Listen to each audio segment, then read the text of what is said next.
Hi all. ఈ video just for the students అంటే sem 1 exams రేపు రాస్తున్నారు, చాలా టెన్స్డ్ ఉంటారు. సో ఈ టిప్స్ మీరు ఫాలో అవుతే పక్కా మీకు 99% వస్తుంది ఓ గ్రేడ్. లైక్ ఈ టిప్స్ నా ఓన్ ఎక్స్పీరియన్స్ నుంచి నేను చూసిన వాళ్ళ దగ్గర నుంచి చెప్పడం జరుగుతుంది. So just watch the full video.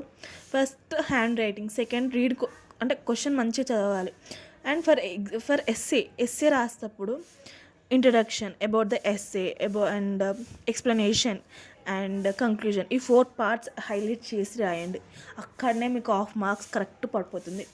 And first నేను చాలా స్టూడెంట్స్ని అబ్జర్వ్ చేసింది ఏంటంటే every one will start from grammar part.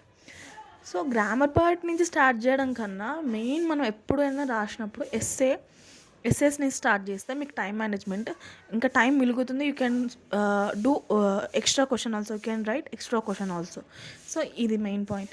And second point, some students are like టెన్షన్లో కొట్టేయడము, మార్క్ చేసి ఇది రాంగ్ అని పెట్టడం, ఇవన్నీ చేయకండి.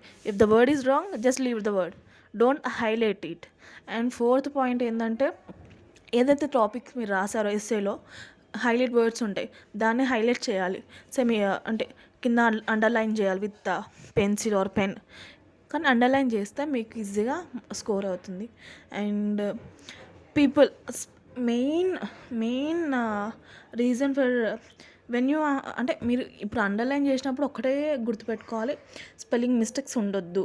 మీరు స్పెల్లింగ్ మిస్టేక్స్ ఉన్నదాన్ని అండర్లైన్ చేస్తే మీరే హింట్ ఇచ్చినట్టు ఉంటుంది ఫర్ ద కరెక్షన్. ఎవరైతే కరెక్షన్ చేస్తారో వాళ్ళకి మీరే హింట్ ఇచ్చినట్టు ఉంటుంది.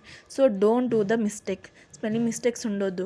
అండ్ కొంతమంది స్టూడెంట్స్ పర్సనల్గా చూశాను, వాళ్ళు ఒక 4 లైన్స్ ఎస్సే నోట్బుక్లు ఉందనుకో, అదే 4 లైన్స్ రాస్తారు, బట్ దాన్ని ఎక్స్టెండ్ చేయడం రాయడం రాదు. ఇప్పుడు ఒక 10 లైన్స్ ఉంది, ఆ 10 లైన్స్ రాయడం కాదు, దాన్ని ఎక్స్టెండ్ చేయాలి.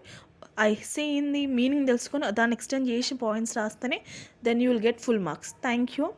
ఈ వీడియో మీకు యూస్ఫుల్ అవుతుంది, జస్ట్ ఫాలో ఇట్.